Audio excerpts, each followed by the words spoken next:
الحمد لله وكفى وسلام على حبيبه المصطفى أما بعد فأعوذ بالله من الشيطان الرجيم بسم الله الرحمن الرحيم سبحان الذي أسرى بعبده ليلا من المسجد الحرام إلى المسجد الأقصى الذي باركنا حوله لنريه من آياتنا إنه هو السميع البصير صدق الله مولانا العظيم۔ بارگاہ رسالت معاذ صلی اللہ علیہ وسلم میں درود پاک کا ہدیہ پیش کریں۔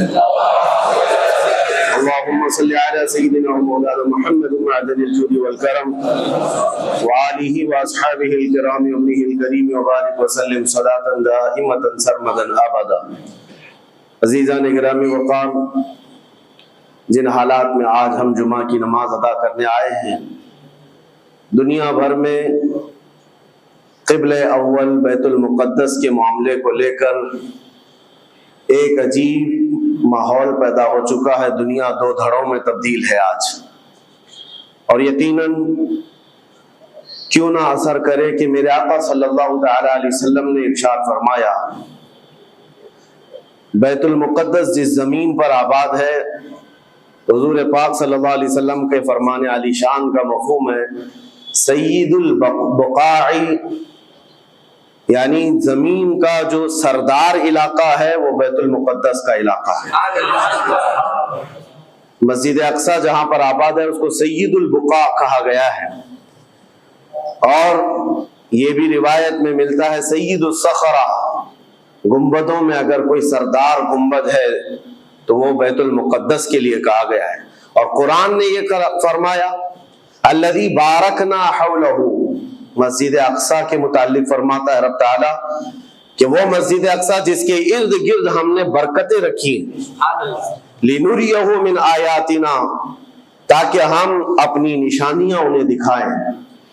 تو یہ اللہ تبارک و تعالیٰ کی اس مقدس سرزمین جس کو ارض مقدس کہا گیا ہے، نام ہی میں مقدس موجود ہے، اور یہ آج سے نہیں بلکہ روایت میں ہے خانہ کعبہ کی تعمیر کے فوراً بعد حضرت ابراہیم علیہ السلام نے بیت المقدس کی تعمیر فرمائی، اور ہزاروں انبیاء اکرام علیہ السلام کا وہ قبلہ رہا، اور وہ ان کی مرکز عبادت بھی رہا، اور ایک نہیں تقریباً 30,000 کے قریب انبیاء اکرام علیہ السلام مسجد اقصی کے ارد گرد دفن ہیں، آرام فرمائیں۔ جہاں اللہ کا ایک ولی دفن ہوتا ہے وہ برکت کی جگہ ہے، اور جہاں 30,000 نبی دفن ہوں، اور وہ بھی اولو العزم پیغمبر حضرت ابراہیم علیہ السلام، حضرت اسحاق علیہ السلام، حضرت یعقوب علیہ السلام، حضرت موسیٰ علیہ السلام، حضرت زکریا علیہ السلام، یہ سب وہ انبیاء کرام علیہ السلام ہیں جو رسولان اعظام بھی ہیں، شریعت والے ہیں۔ یہ سب بیت المقدس کے ارد گرد ہیں۔ یہاں پر کچھ بھی اثر ہونا پوری دنیا پر بھی اس کا اثر پڑتا ہے، اور آج ہم دیکھ رہے ہیں جو حالات پوری دنیا میں پیدا ہوئے ہیں، اور چاہے وہ یورپ ہو کہ امریکہ ہو، افریقہ ہو کہ رشیا ہو، عرب ممالک ہو کہ ہند ہو، ان سب کو کچھ نہ کچھ کہنے کی آج ضرورت پیش آ رہی ہے۔ کیوں؟ اس لیے کہ وہ ایسا سینٹر ہے، ایسا تقدس ہے وہاں پر جس میں پوری دنیا انوالو ہو ہی جاتی ہے، اور برسوں سے لے کر وہ جنگ کا میدان رہا، اور حضور پاک صلی اللہ تعالیٰ علیہ وسلم نے بیت المقدس کے لیے کیا فرمایا؟ صحابہ نے جب اس زمین کے بارے میں پوچھا تو میرے آقا نے فرمایا وہ حشر و نشر کی جگہ ہے، حشر و نشر کی جگہ ہے، یعنی قیامت کے قریب سارے لوگوں کو ادھر ہی ہانک دیا جائے گا، اور قیامت وہیں آنی ہے۔ حشر و نشر کی جگہ ہے، حضور پاک صلی اللہ تعالیٰ علیہ وسلم نے فرمایا، اور فرماتے ہیں میرے آقا ہو سکے تو تم جا کر اس میں نماز پڑھ لو، اس لیے کہ اس کی ایک نماز دوسری مسجدوں کی 1000 نمازوں سے افضل ہے۔ یہ مسجد اقصی کے متعلق میرے آقا صلی اللہ علیہ وسلم کا فرمان علی شان ہے۔ پھر صحابہ اکرام نے پوچھا کہ اگر کوئی جا نہ سکے میرے آقا بیت المقدس اور نماز پڑھنے کی اس کو استطاعت نہ ہو وہاں جا کر تو کیا کرے؟ حضور اکرم صلی اللہ علیہ وسلم نے فرمایا کم از کم تیل کا ہدیہ تو بھیج دے تاکہ وہاں چراغ جلانے کے کام آئے۔ یہ حدیث پاک میں ابن ماجہ کی حدیث ہے۔ نبی کریم صلی اللہ تعالیٰ علیہ وسلم کے اس فرمان علی شان کے مطابق میں آج آپ تمامی حضرات سے یہ گفتگو کرنا چاہوں گا کہ میرے عزیزوں، یہ صرف فلسطین اور اسرائیل کا مسئلہ نہیں ہے، یہ اسلام اور کفر کا مسئلہ ہے، اور پوری دنیا کے لیے ہے، پوری دنیا کے لیے اگر وہ حقیقت کی نگاہیں رکھتی ہیں، چاہے وہ کسی بھی قوم سے وابستہ ہو، چاہے وہ کوئی بھی دین اور دھرم سے تعلق رکھتے ہوں، میں ان سے کہتا ہوں اگر اینک تمہارے اوپر جھوٹ کی نہیں پڑی ہے تو آنکھیں کھول کر دیکھ لو ظلم اور بربریت کس جگہ ہے اور حق کے لیے لڑنے والے کون ہیں۔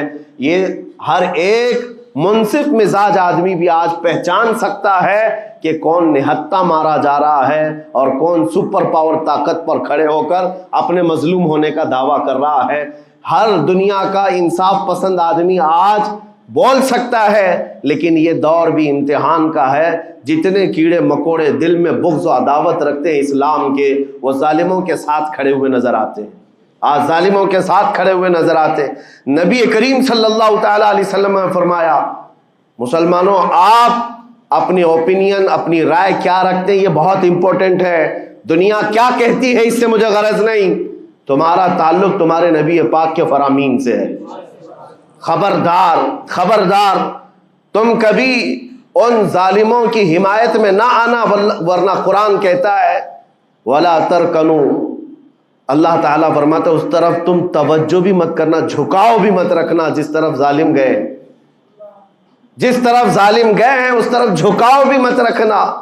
اور آج کہیں ایسا نہ ہو کہ دنیا تمہارے پاس بہت آ گئی، چکا چوند دنیا دیکھ کر، جیسے امارات والے ہوئے، متحدہ عرب امارات، دبئی جیسے آج انٹرنیشنل سٹی ان کے پاس مل گئی ہے، پوری دنیا وہاں پر تجارت کرنے لگ گئی، بحرین جیسے کنٹریز، ان کے پاس دنیا کی فراوانی آ گئی، تو آج وہ یہ سمجھنے لگ گئے کہ ہم کو مظلوم اور غریب فلسطینیوں کی مدد میں بات نہیں کرنی چاہیے، جو سپر پاور طاقت ہے اس کے ساتھ کھڑا ہونا چاہیے، کیونکہ ہماری ٹریڈنگ کا مسئلہ ہے، ہماری تجارت کا مسئلہ ہے۔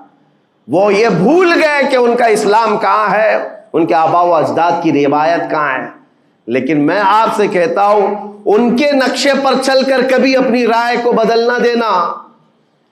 بعض مسلمانوں میں یہ گفتگو پھیلی ہوئی ہے کہ کیا ہم ہی مسلمان ہیں ہندوستان کے، کیا ہم ہی لوگ ہیں جو اپنی رائے بنائیں، وہ بڑے بڑے لوگ ہیں، عرب لوگ ہیں اور بڑے بڑے مشائخ ہیں وہاں پر، ان لوگوں نے رائے الگ بنائی ہے، وہ دنیا کے اور پیسوں کے پجاری بن گئے ہیں، ان کے ہاں نفس غالب آ چکا ہے اور شیطان کا ان کے اوپر غلبہ ہے، وہ حق نہیں دیکھ رہے ہیں۔ میرے عزیزوں کہیں تم اپنی رائے اس طرح بنا لیے تو حدیث کو جھٹلانے والے ہوں گے۔ اللہ کے حبیب صلی اللہ علیہ وسلم کی حدیث سناتا ہوں، حضور پاک صلی اللہ علیہ وسلم فرماتے ہیں لا تزال عصابۃ من امتی یقاتلون علی ابواب دمشق وما حولها وعلى ابواب بیت المقدس ظاہرین علی الحق۔ حضور پاک صلی اللہ علیہ وسلم فرماتے لا یضرهم خذلان من خذلهم ظاہرین علی الحق الى ان تقوم الساعہ۔ میرے آقا فرماتے ہیں قیامت تک میری امت میں ایک جماعت ایسی ہوگی جو دمشق کے دروازوں پر اور بیت المقدس کے دروازوں کے اطراف میں حق کے لیے کھڑی رہے گی قیامت آنے تک۔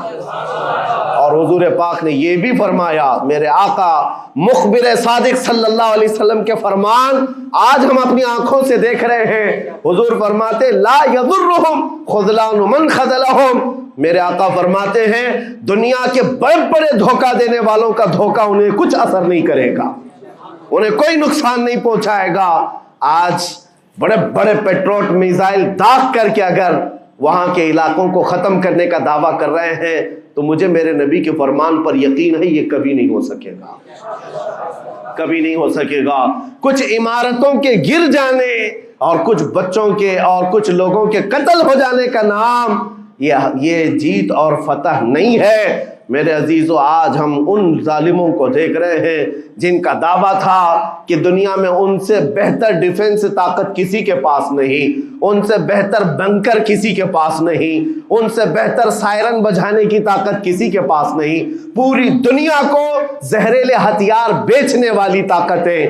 آج ہم نے یہ بھی دیکھا ہے کہ صرف محض ایک چھوٹی سی جماعت سے ان کے ہاتھ پیر ڈھیلے نظر آتے ہیں اور ان کے جسموں میں